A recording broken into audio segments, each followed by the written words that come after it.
Cole Palmer doesn't want you to know the secrets we're going to reveal about him today. He literally conquered the world this summer, carrying Chelsea to the Club World Cup and of course winning player of the tournament. Here's how he did it. The first thing you think about when it comes to Cole Palmer is his confidence. We can tell by the way he plays and his interviews that he's a very confident player. But he wasn't born this way, so how has he developed that confidence over time? Well, the reason is he's always in loads of space and has loads of time on the ball, and it's because of his movement and awareness. Let's have a look at some clips now.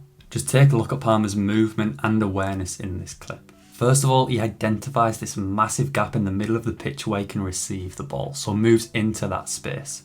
And then when he gets into this space, he scans once, then twice, 3 times and 4 times before even receiving the ball. Now, whilst this specific move might not have came off, these are the little details that set him apart from the rest. It's so easy to look at a player like Palmer and think it's just all natural skill and ability, but it's actually these easy, simple things any player can do that make him so good. Here's another example of Palmer just being a step ahead of the rest. When this ball is played to Jackson, Palmer's a good 3 yards behind his defender. But by the time that Jackson passes the ball, he manages to be 3 yards in front. How does he do it? This is something that isn't massively difficult and anybody can do it. He's just a step ahead of the players around him. He's proactive instead of reactive. And you might listen to that and think it's not that important, but just look at this next clip. The exact same thing happens. Palmer's 2-3 yards behind the defender. Yet by the time the ball's crossed into the box, who's in front of the defender, scoring the tap-in.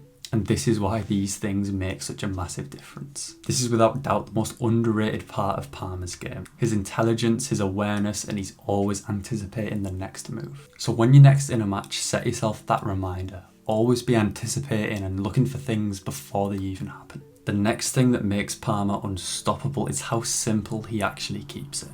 He makes the game so easy for himself. Yes, we might see them clips on highlight reels where he's went past 4 defenders and put it in the top corner, but actually most of the things he does are basic, simple, and it's just about making the right decision at the right time. When we look at some of the passes he made to Gusto in this particular match, you'll notice that they're really simple and really easy. Basically all of them are in a straight line, they're not through tiny little gaps, and they don't require a perfect weight of pass. But what you will see in these clips is that every time before he receives the ball, he knows exactly what's going on everywhere around him. And that's the hard part, just remembering to do it every single time, no matter how bored you might get of it. 95% of us watching this video can do a straight line pass in a space, but a lot less of us can scan every single time before we receive the ball, because we simply forget and don't have them same standards. If there's one lesson you take from Palmer and this video in general, it has to be this. In a hectic sport like football, awareness is everything. Let this be your wake-up call that you have to start scanning. You can't afford not to. If you'd like me to help you add that awareness to your game, then check out the first link in the description. You can get started with me completely for free. Thank you for watching. I'll see you soon.